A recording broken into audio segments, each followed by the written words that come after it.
সাংবাদিক একরকম গরিবের সুন্দরী বউ। অপকর্ম সেগুলো ঢাকতে চায়, অর্থাৎ গণমাধ্যম কর্মীদের সামনে তারা বিষয়গুলো আনতে চায় না। যখন আমরা তাদের ভুলগুলো তুলে ধরতে যাই তখনই তারা আমাদেরকে থ্রেট মনে করে। সাংবাদিক একরকম গরিবের সুন্দরী বউ।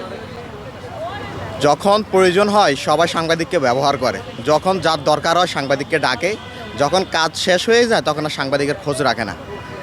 পুলিশের অনেক ভালো কাজ আমরা কিন্তু গণমাধ্যমে তুলে ধরি এবং সাহসিকতার তাদের অনেক সফল কাজ অপারেশন সেগুলো আমরা তুলে ধরি। আবার পুলিশ যদি ভুল করে সেটাও কিন্তু আমরা তুলে ধরি। কিন্তু যখন আমরা তাদের ভুলগুলো তুলে ধরতে যাই তখনই তারা আমাদেরকে থ্রেট মনে করে এবং তখনই আমাদের উপর তারা লাঠিচার্জ করে বা হামলা করার চেষ্টা করে। কিন্তু গতকালকে যে ঘটনা ঘটলো সেটি হচ্ছে ইনকিলাব মঞ্চের সদস্যরা শহীদ ওসমান হাদির বিচারের দাবিতে অবস্থান করছিল, তাদের উপর পুলিশ লাঠিচার্জ চালায় এবং সেটি গণমাধ্যম কর্মীরা মাল্টিমিডিয়া সাংবাদিকরা তুলে ধরার চেষ্টা করে। তখনই পুলিশ সেই সাংবাদিকদের উপরে লাঠিচার্জ শুরু করে এবং আঘাত করে এবং এমনভাবে আঘাত করে যেটি হচ্ছে যে ল্যাং মেরে ফেলে দেওয়া হয়। কিছু আঘাত থাকে অনাকাঙ্ক্ষিত ঘটনা ঘটে বা ভুলবশত আঘাত হয়, কিন্তু ল্যাং মেরে ফেলে দেওয়া উদ্দেশ্যপ্রণোদিতভাবে পিছন দিয়ে যায় লাঠি দিয়ে আঘাত করা, এগুলো মনে হচ্ছে যে কোনো জায়গা থেকে তারা সিগন্যাল পেয়েছে যে মাল্টিমিডিয়া সাংবাদিকরা তাদের ঝুঁকি, তাদের থ্রেট, এ কারণে তাদের উপর আঘাত করতে হবে। কারণ গণ অভ্যুত্থানে মাল্টিমিডিয়া সাংবাদিকদের সবচেয়ে বড় ভূমিকা ছিল এবং সেই সময় পুলিশ যেভাবে ছাত্র জনতার উপরে আঘাত করেছিল, গণহত্যার ঘটনা ঘটেছিল, সেগুলো কিন্তু সাংবাদিকরা তুলে ধরেছিল। আমার মনে হয় পুলিশের সে অংশটা যারা কিছু দুষ্কৃতিকারী রয়েছে এখনও প্যাসিবাদ ভেতরে লালন করে, তারাই হয়তো গতকালকে কোনো জায়গা থেকে সিগন্যাল পেয়ে সাংবাদিকদের উপর এভাবে অতর্কিতভাবে তারা হামলা চালিয়েছে।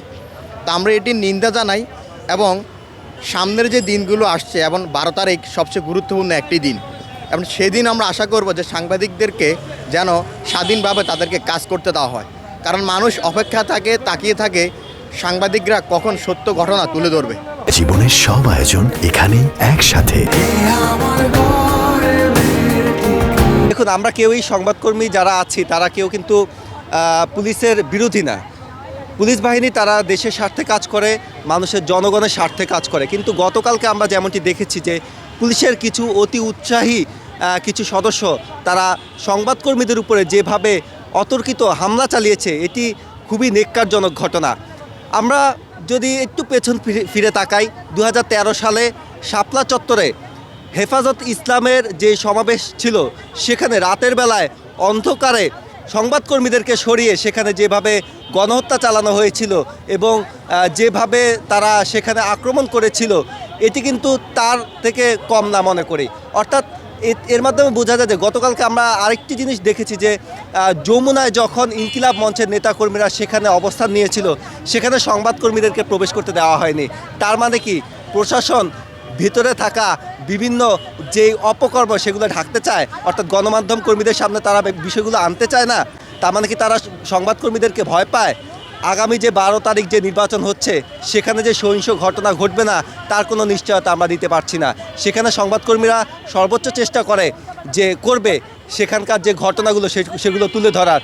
সেখানে যদি আইনশৃঙ্খলা বাহিনী যদি আমাদের সঙ্গে অসৎ আচরণ করে সেক্ষেত্রে কিন্তু আমরা সত্য সংবাদ জনগণের সামনে তুলে ধরতে পারবো না।